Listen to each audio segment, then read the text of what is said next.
Okay, picture this. It's the early 2000s. If you reached into your pocket or, your briefcase and pulled out a BlackBerry, you weren't just checking messages, you were making a statement.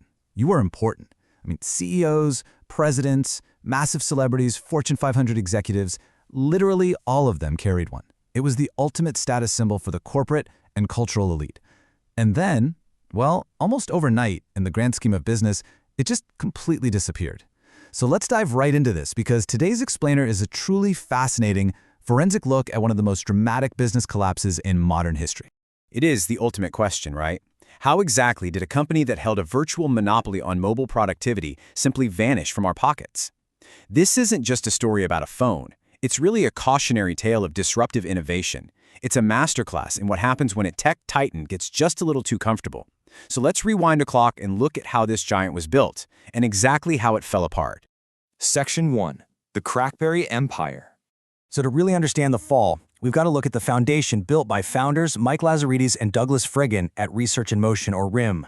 Their absolute, unwavering focus was secure communication, and that led to a brilliantly addictive combination: push email and that incredibly satisfying physical keyboard. Hence the famous nickname, Crackberry.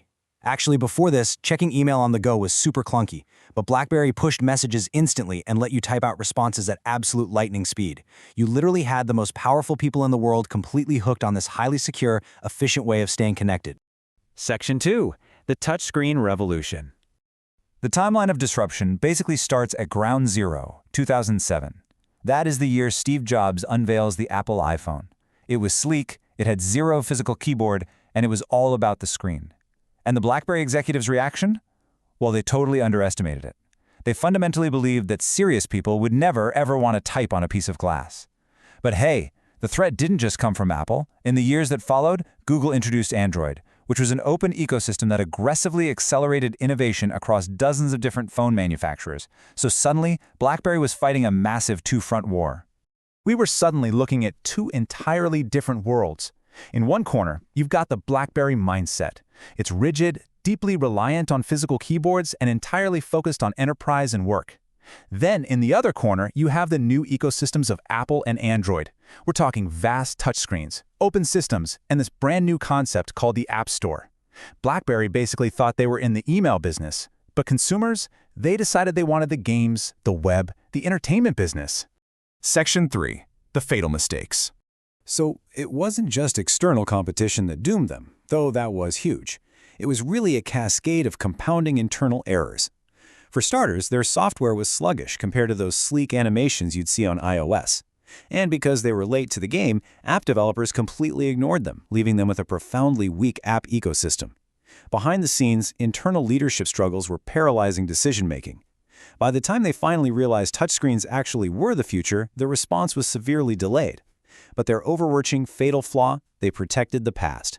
They basically listened only to their existing enterprise customers who were just asking for a better keyboard, and they completely ignored the changing consumer behavior happening everywhere else.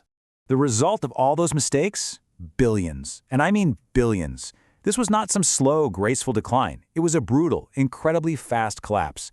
They lost billions of dollars. Their market share absolutely plummeted, which forced massive, devastating layoffs. To put that into perspective, in just a few short years, the phones that literally ruled Wall Street became nearly impossible to find anywhere.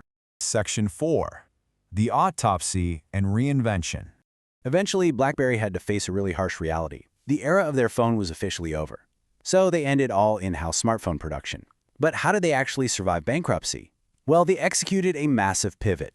They leaned heavily into what they were always best at: cybersecurity. They completely shifted focus to developing back-end enterprise software for large corporations. And they even started building automotive operating systems for the cars we drive today. They pulled off this insane reinvention from a hardware giant into a behind-the-scenes software provider. If there is one profound takeaway from this entire explainer, I think it's this. BlackBerry didn't fail because they lacked brilliant engineers or top-tier technology. No, they failed because they missed a fundamental shift in human behavior. They completely failed to recognize that the smartphone had evolved from a simple business tool into a full-blown personal computer in your pocket. They thought people just wanted to work, while the rest of the world realized people wanted to actually live on these devices. Which leaves us with a truly fascinating question to end on. If a monopoly as incredibly powerful as BlackBerry could be wiped out simply because they underestimated the future, take a look around at the tech landscape today. Could the next BlackBerry be today's biggest tech company? I mean, who is currently protecting the past, listening only to existing customers, and totally ignoring the next wave of disruptive innovation? It's definitely something to think about the next time you tap the touchscreen on your phone. Thanks for joining me for this explainer, and remember to keep questioning the world around you.